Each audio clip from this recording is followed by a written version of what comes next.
کہ मुअज़्ज़िज़ दोस्तों, क्या आप जानते हैं कि हिजड़ा क्यों पैदा होता है? मियां बीवी की वो कौन सी गलती है जिसकी वजह से उनकी औलाद नामर्द पैदा होती है? यकीनन ये सवाल अक्सर नाज़रीन के ज़हन में उभरता होगा और वो इसकी साइंसी वजूहात भी जानने की कोशिश जरूर करते होंगे।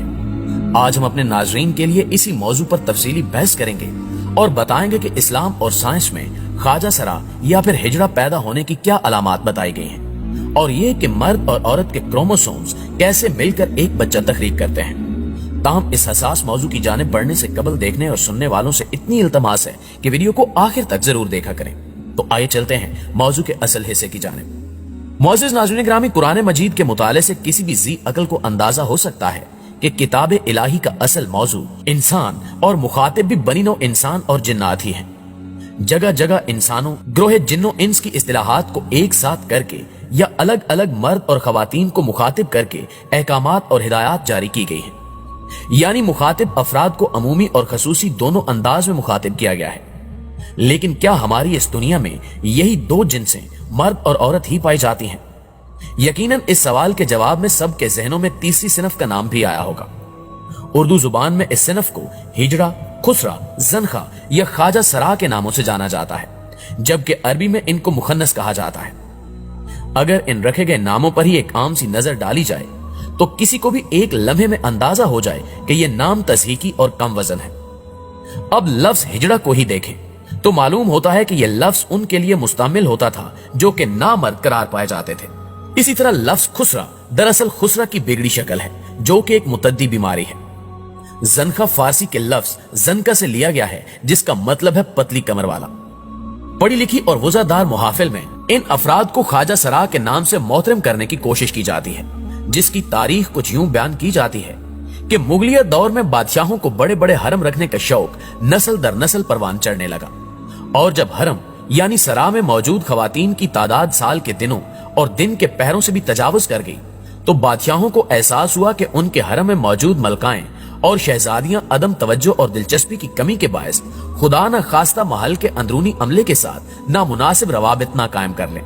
सो हरम की दरबानी के फराइज के लिए उन्हें इस जिन से ज्यादा मौजू कोई और दिखाई न दिया, क्योंकि अपनी नामर्दी की वजह से मलकाओं और शहजादियों को इनमें कोई दिलचस्पी नजर नहीं आनी थी और घर की इज्जत घर में ही रह जाती। इस तरह इस जिन्स को हरम के अफसर के तौर पर मुतारिफ करवाया गया। चूंकि फारसी में अफसर को ख्वाजा कहा जाता है, इसलिए ये अफसरान ख्वाजा सरा यानी मुहल के अफसरान पुकारे जाने लगे। अब सवाल ये पैदा होता है कि कुरान मजीद में अल्लाह तबारक व तआला ने अशरफुल मखलूकात में शामिल की गई इस तीसरी सिनफ को मुखातिब क्यों नहीं किया? क्या इस सिनफ की अहमियत नहीं है या फिर इस सिनफ पर कोई अहकामात लागू नहीं होते? इसका जवाब है कि ऐसा हरगिज नहीं है।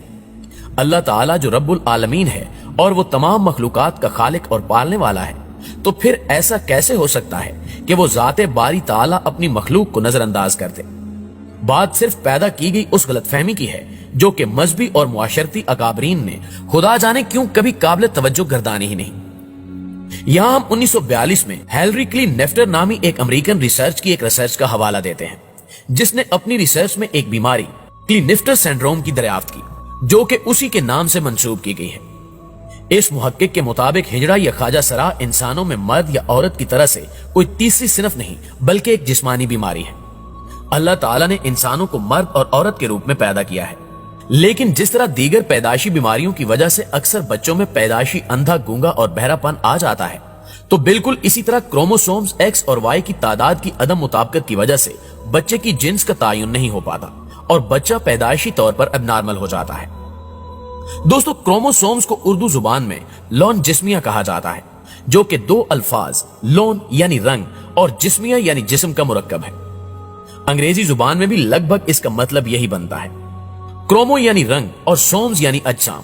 क्रोमोसोम्स दरअसल इंसानी जिस्म के खुलियात के मरकजों में पाए जाने वाले मैक्रो मॉलिक्यूल्स को कहा जाता है, जो कि डीएनए और लहमियात से मिलकर बने होते हैं। इन क्रोमोसोम्स की तब्दीली को तुफरा यानी म्यूटेशन कहा जाता है। नस्ल इंसानी की अफजाइश और इर्तिका में इन क्रोमोसोम्स को मरकजी अहमियत हासिल है। एक नस्ल से दूसरी नस्ल तक नस्ली और इंसानी खसूसियात की मुंतकिली का काम जीन्स के जरिए होता है और ये जीन्स क्रोमोसोम्स पर मुश्तमिल होते हैं। धागे नुमा इन क्रोमोसोम्स पर मुख्तलिफ पैगामात दर्ज होते हैं, जिन का ताल्लुक इंसान के रंग, नस्ल, जुबान, जहनी सोच और रहन सहन के तरीकों से होता है। यही वजह है कि जब भी कोई बच्चा पैदा होता है तो वालिदैन के क्रोमोसोम्स का मजमूआ रखने की वजह से बच्चा उस रंग, नस्ल, जुबान और माहौल के लिए अजनबी नहीं होता, बल्कि उसमें वालिदैन के जीन्स में मौजूद बहुत सारी ज़ाहिरी खूबियां जैसे कि आंखों का रंग, चेहरे की बनावट और चाल ढाल वगैरह शामिल होती है। और इसी तरह बहुत सी बातनी खूबियां जैसे पसंद नापसंद का मिलना, बोलचाल के तौर तरीके और ज़हनी हम आंगी तक पाई जाती है। हर इंसान में 23 क्रोमोसोम्स के जोड़े पाए जाते हैं और हर जोड़ा 2 क्रोमेटियन पर मुश्तमिल होता है, यानी मजमूई तौर पर 46 क्रोमेटियन पाए जाते हैं। क्रोमेटियन की शक्ल को देखा जाए तो ये अंग्रेजी जुबान के हरूफ X और Y से मिलते जुलते हैं, इसलिए इनको X और Y क्रोमेटियन कहा जाता है। औरत के खुलिये में मौजूद हर क्रोमोसोम्स के जोड़े में 2 क्रोमेटियन XX पाए जाते हैं, जबकि मर्द के हर क्रोमोसोम्स के जोड़े में एक X और एक Y क्रोमेटियन पाया जाता है। इस तरह मर्द के 23 क्रोमोसोम्स के जोड़ों में 23 क्रोमेटियन X और 23 क्रोमेटियन Y पाए जाते हैं। प्यारे दोस्तों, इंसान के नए पैदा होने वाले बच्चे में भी क्रोमोसोम्स के 23 जोड़े बनते हैं, जो कि माँ बाप के क्रोमेटियंस का मजमुआ होते हैं, जिनमें से 22 जोड़े रंग, नस्ल, जुबान और दीगर खसूसियात को जाहिर करते हैं, जबकि 23वां जोड़ा पैदा होने वाले बच्चे की जिन्स का तायुन करता है। अगर 23वें जोड़े में माँ की तरफ से मुहैया किए गए क्रोमेटियन X के साथ बाप के क्रोमेटियन X का ही जोड़ा बन जाए तो बच्चे की जिन्स लड़की होगी, और अगर उसी 23वें जोड़े में माँ के X क्रोमेटियन के साथ बाप का Y क्रोमेटियन जोड़ा बना ले तो पैदा होने वाला बच्चा मर्द होगा। और इस तरह पैदा होने वाले लड़के में भी क्रोमोसोम्स X और Y के 23 जोड़े होंगे, या लड़की की सूरत में उसमें क्रोमोसोम्स के XX के 23 जोड़े होंगे। 1942 में इस अजीम मुहक्किक ने ऐसी ही एक बीमारी की तरफ निशानदेही की थी कि क्रोमोसोम्स की तब्दीली के वक्त मर्दों में बाज औकात एक जायद क्रोमेटियन X पैदा हो जाता है, और इस तरह उस इंसानी जिस्म में 46 की बजाय 47 क्रोमेटियन पाए जाते हैं, और नतीजतन 23वां बनने वाला जोड़ा XXY की शक्ल में सामने आता है, जिससे एक एबनॉर्मेलिटी पैदा होती है, जिसको साइंसी जुबान में XXY47 और आम फैम जुबान में क्लिनिफ्टर सिंड्रोम कहा जाता है। गालबन इसी एक जायद क्रोमोसोम्स की वजह से अंग्रेजी में इस सिनफ को ट्रांसजेंडर कहते हैं। अंग्रेजी के लफ्ज ट्रांस के मानी जायद के हैं, और साइंसदानों के मुताबिक मर्द में XXY क्रोमोसोम्स की एबनॉर्मेलिटी एक आम अंसर है। मुअज़्ज़िज़ दोस्तों, एक अंदाजे के मुताबिक हर 500 अफराद में से एक फर्द में ये एबनॉर्मेलिटी पाई जाती है।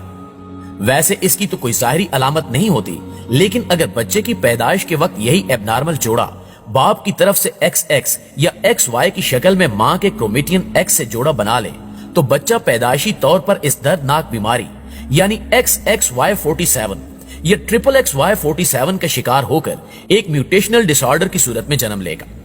वाज़ेह है कि माँ की तरफ से हर सूरत में एक ही क्रोमेटियन यानी X आता है, जबकि बाप की तरफ से X और Y दोनों में से किसी एक क्रोमेटियन के आने के मुसावी इम्कानात होते हैं, यानी बच्चे की जिन्स का तायुन मुकम्मल तौर पर बाप के क्रोमेटियन पर मुनहसर होता है।